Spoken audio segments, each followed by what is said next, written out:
Channel. యాక్చువల్గా ఏంటంటే cycling నా హాబీ అని నీకు తెలుసు కదా. దానిలో భాగంగానే నేను ప్రతి సండే కూడా ఏదో ఒక ప్రాంతానికి సైకిల్ మీద వెళ్ళటం నా హాబీగా చేసుకున్నాను. అయితే సైకిల్ ఇప్పుడు పైనుంచి కిందకి తీసుకుని వెళ్ళి ఇప్పుడు తూర్పుగోదావరి జిల్లా అంతర్వేది, అంటే అది నరసింహస్వామికి టెంపుల్కి బాగా ఫేమస్. నా మిత్రుడు నేను శ్రీనివాసరాజు నేను కలిసి అక్కడ అంతర్వేది వెళ్ళాలని చెప్పి డిసైడ్ అయ్యాం. అయితే ఎర్లీ అవర్స్ ఎప్పుడు కూడా సైక్లింగ్ చేయడానికి early hours is better time.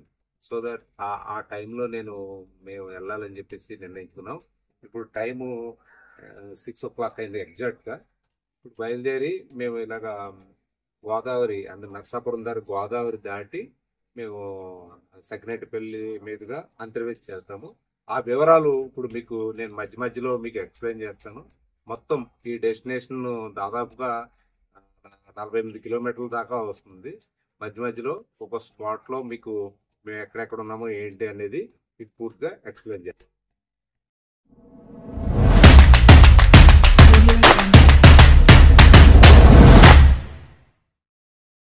యాక్చువల్గా ఈ సైకిల్ తీసి దాదాపు వారం అయింది.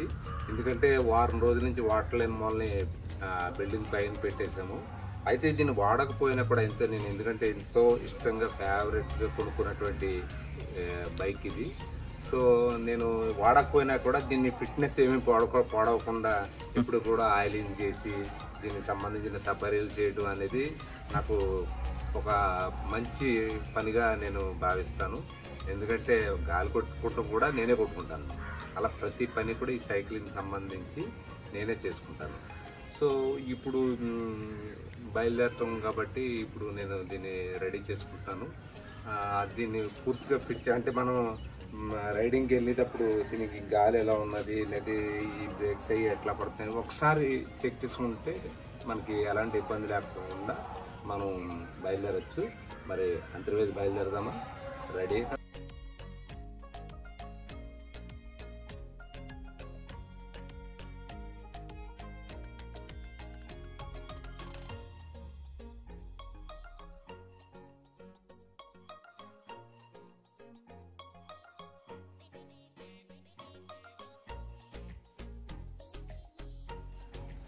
ఓకే గాయ్స్, అన్నీ రెడీ అయినాయి.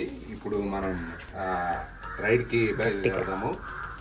ఓకేనా? ఇప్పుడు టైం కూడా సెట్ చేసుకున్నాను. అంటే ఇప్పుడు యాక్చువల్గా ఏంటంటే ట్రాకింగ్, అంటే నేను ఏ రూట్లో రైడ్ చేశాను, ఎక్కడ ఆగాను, టైం ఎంత పడుతుంది, నా హార్ట్ బీట్ ఎంత ఉంది, అలాగే వెదర్ ఎంత ఉంది, ఎవ్రీథింగ్ అంతా కూడా ఈ యాపిల్ వాచ్లో నమోదవుతాయి.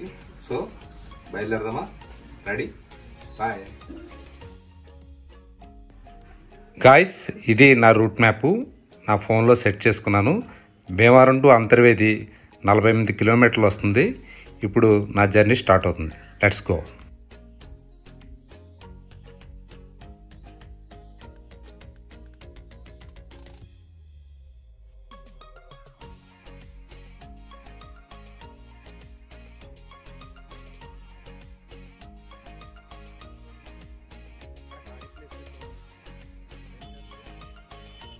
చూస్తున్నారు కదా గైస్, ఇది గోదావరి జిల్లాలంటేనే ప్రకృతికి మరో పేరు. కొబ్బరి చెట్ల నడుమ చక్కటి రోడ్లు, తక్కువ ట్రాఫిక్, ఆహ్లాదకరమైన వాతావరణం మధ్య మా సైకిల్ జర్నీ చాలా హ్యాపీగా జరుగుతుంది. ఏమాత్రం మాకు అలసట కనిపించలేదు. అసలు దాదాపుగా 28 కిలోమీటర్లు జర్నీ అయిపోయింది. అయినా కూడా మాకు ఎలాంటి బడలిక లేదు. సరదాగా కబుర్లు చెప్పుకుంటూ హ్యాపీగా మా జర్నీ కొనసాగుతుంది. చూడండి.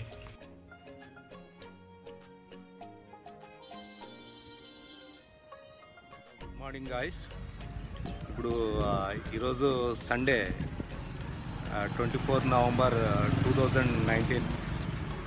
అంటే ఫస్ట్ టైం మేము సైక్లింగ్కి బయలుదేరాం.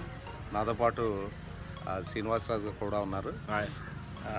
మేమంతా కూడా అంటే ఫస్ట్ టైము ఏంటంటే తక్కువ మెంబర్స్తో వెళ్ళాలని చెప్పి ప్లాన్ చేసాం.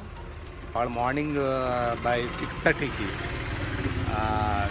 గునుపూడి దగ్గర నుంచి మేము మా భీమవరంలోని గునుపూడి దగ్గర నుంచి బయలుదేరాము. అంటే మా ఫైనల్ డెస్టినేషన్ వచ్చి అంతర్వేది. అంటే 5 క్షేత్రాలు అంటే నరసింహస్వామి క్షేత్రాలు 5.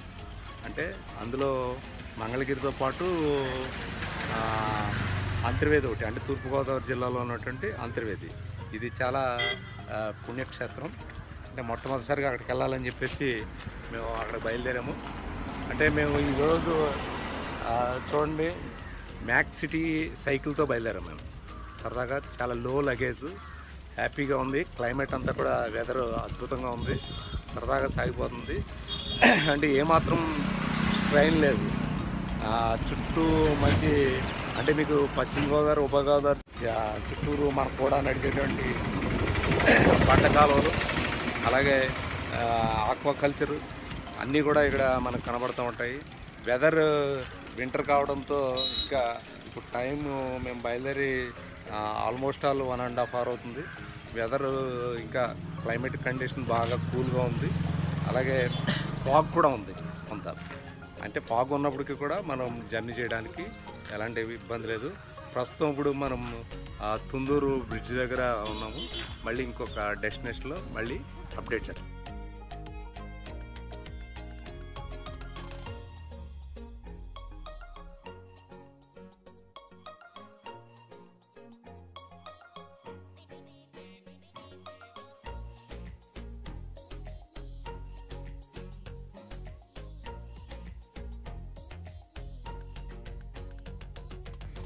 చూసారా గాయస్, ఇది పశ్చిమ తూర్పుగోదావరి జిల్లాలను కలిపే గోదావరి నదిలో ఒక పాయ. ఇది ఇక్కడ ఒక పంట ఉంటుంది. అంటే ఈ 2 జిల్లాల మధ్య జర్నీ చేయడానికి ఒక పంట లాంటి ప్లాట్ఫామ్ ఉంటుంది. దాని మీదే అందరూ జర్నీ చేస్తారు. అటు నుంచి ఇటు, ఇటు నుంచి అటు వెళ్ళడానికి, రాకపోకలు సాగించడానికి ఇదే ప్రధాన దూరం. దాదాపుగా ఒక 10 నిమిషాల జర్నీ ఉంటుంది ఇటు నుంచి అటు వెళ్ళడానికి. చూశారు కదా, ఈ ఫంట్ మీద మోటార్ బైకుల దగ్గర నుంచి, కార్ల దగ్గర నుంచి, ట్రాక్టర్ల దగ్గర నుంచి చాలా ఆటోలు అన్నీ కూడా ఈ ఫంట్ మీదే వెళ్ళిపోతూ ఉంటాయి. గోదావరి నది దాటి మేము తూర్పుగోదావరి జిల్లా ముఖద్వారం అయినటువంటి సకినేటిపల్లిలో ప్రవేశించాము. ఇక్కడ కూడా చాలా ఆహ్లాదకరమైన వాతావరణం ఉంటుంది. ఇంకంటే మీకు గోదావరి జిల్లాలో ఏ మారుమూలకి వెళ్ళినా కూడా, ఏ గ్రామంకి వెళ్ళినా కూడా చాలా అద్భుతమైనటువంటి ప్రకృతి మనకు దర్శనమిస్తుంది. ఈ ప్రకృతి నడుమ మన ప్రయాణం కొనసాగుతుంది. అలాగే మా సైకిల్ జర్నీ కూడా చాలా బ్యూటిఫుల్ ట్రిప్. అంటే చాలాసార్లు మనం కారులోని, బైకుల మీద వెళ్ళిపోతాం, కానీ సైకిల్ మీద వెళ్ళేటువంటి ట్రిప్పు చాలా భిన్నం.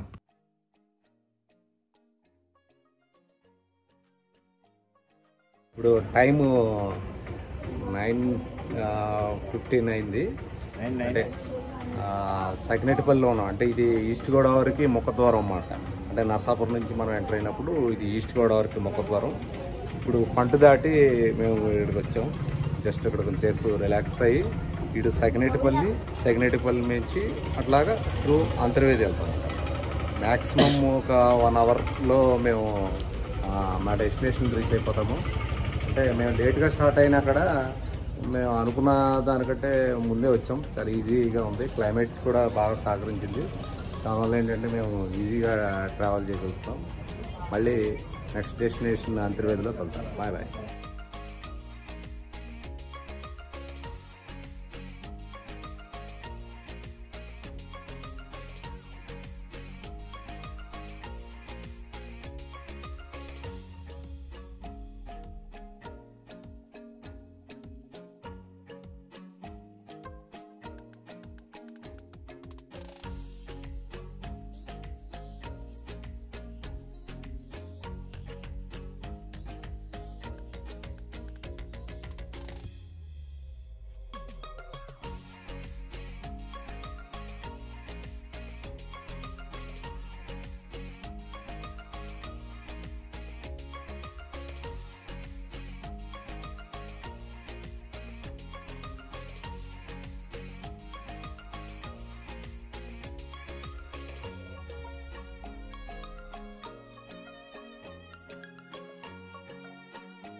ఓకే గైస్, మా ఫైనల్ డెస్టినేషన్ అయినటువంటి అంతర్వేది నరసింహస్వామి దేవాలయానికి మేము రీచ్ అయిపోయాము.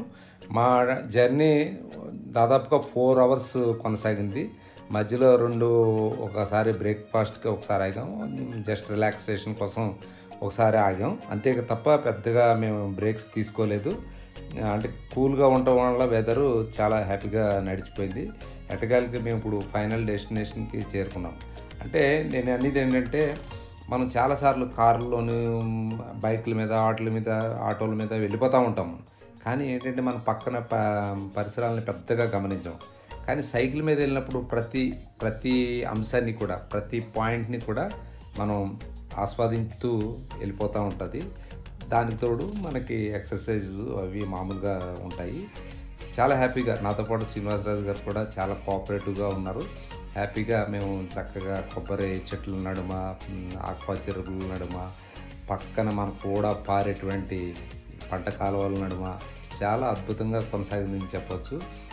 ఈ ట్రిప్ మాకు మంచి ఎనర్జీని ఇచ్చింది. అంటే టైర్డ్నెస్ పెద్దగా కనిపించలేదు, కానీ మంచి ఎనర్జీని ఇచ్చింది.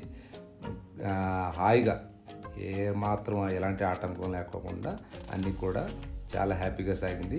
4 అవర్స్ జరిగినటువంటి మా ట్రిప్పు చాలా అద్భుతంగా సాగిందని చెప్పవచ్చు. మీరు ఒకటి మాత్రం అయితే గుర్తుంచుకోండి, అంతర్వేదిలో దర్శనం తర్వాత ఆలయం వారు ఏర్పాటు చేసిన నిత్యాన్నదానం చాలా చాలా చాలా అద్భుతంగా ఉంటుంది. భోజనం తప్పనిసరిగా మీరు ఒకసారి టేస్ట్ చేయండి. ఎందుకో తెలియదు నాకు, నేను చాలాసార్లు ఆ దేవాలయానికి వెళ్ళినప్పుడు అక్కడ ఉచిత భోజనం నేను తింటాను. ఎందుకో ఆ నేలో ఆ మట్టో ఏంటో తెలియదు, కానీ అక్కడ కాయగూరల భోజనం ఎంతో అద్భుతంగా, చాలా రుచిగా, చాలా హైజీనిక్ కండిషన్లో వాళ్ళు పెడతారు. మీరు వెళ్తే కనుక ఈస్ట్ గోదావరి వెళ్తే మాత్రం తప్పనిసరిగా అంతర్వేదిని దర్శించండి. అక్కడ గోదావరి నడుమ, అంటే గోదావరి నాసిక్లో పుట్టినప్పటికీ కూడా అక్కడ చివర బే ఆఫ్ బెంగాల్లో కలిసేది మాత్రం అక్కడ అన్నా చెల్లెలు గట్టు అంటారు. అంతర్వేదిలోనే సముద్రంలో కలుస్తుందన్నమాట. అది కూడా మంచి దృశ్యం, తప్పనిసరిగా మీరు చూడాల్సిన ప్రదేశం. డెఫినెట్గా మీరు అంతర్వేది ఈస్ట్ గోదావరిలో విజిట్ చేసినప్పుడు అంతర్వేది వెళ్ళండి. అక్కడ భోజనం టేస్ట్ చేయండి, అన్నప్రసాదాన్ని టేస్ట్ చేయండి. అలాగే అన్నా చెట్ల గట్టు గోదావరి సముద్రంలో కలిసే చోటుని చూడండి, చాలా బ్యూటిఫుల్గా ఉంటుంది. ఇది మా సైకిల్ జర్నీ. మరో డెస్టినేషన్తో మరో యాత్రతో మళ్ళీ కలుద్దాం. మీకు ఈ వీడియో నచ్చినట్లయితే సబ్స్క్రైబ్ చేయండి, మీ ఫ్రెండ్స్కి షేర్ చేయండి, బెల్ ఐకాన్ మోగించడం మాత్రం మర్చిపోకండి. మరో వీడియోతో మళ్ళీ కలుద్దాం. Until then bye.